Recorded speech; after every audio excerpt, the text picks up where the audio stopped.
Apartment আছে, এই জায়গায় বাড়ি আছে, অমুক ব্যাংকে আপনার এত টাকা জমা আছে, এই কথা তারা এখন নিশ্চয়ই তাদের মুখ থেকে আমরা শুনবো।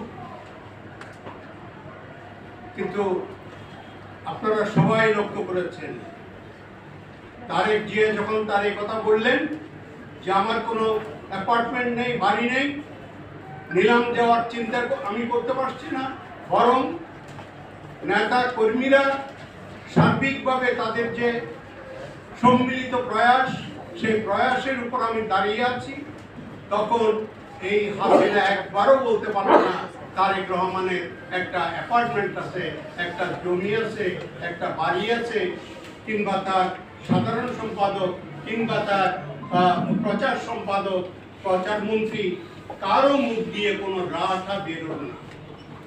তাহলে আমরা কি দেখলাম? আগা গোড়ায় ওই সরকারটি মিথ্যাচার করে গেছেন, এবং জিয়াউর রহমান যেমন সৎ নেতৃত্বের উদাহরণ ছিলেন, তার সন্তান তারেক রহমানও সৎ নেতৃত্বের উদাহরণ হিসেবে নিজেকে প্রতিষ্ঠিত করেছে। আজকে তারেক রহমান বিএনপির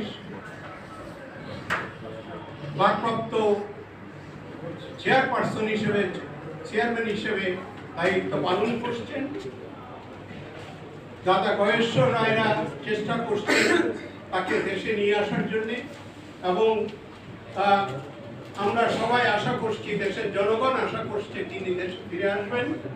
আমরা মনে করছি জিয়াউর রহমানের মতো সৎ নেতৃত্ব দিয়ে তারেক রহমান এই জাতিকে সম্মুখ পানে এগিয়ে নিয়ে যাবেন, এবং বাংলাদেশি আদর্শের ভিত্তিতে তিনি যে দফাগুলো এখন আপনাদের সামনে উপস্থাপন করেছেন, লিখিতভাবে উপস্থাপন করেছেন, সেগুলি বাস্তবায়নের ক্ষেত্রে আত্মনিয়োগ করবেন।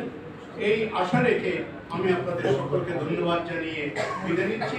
খুদা হাফেজ।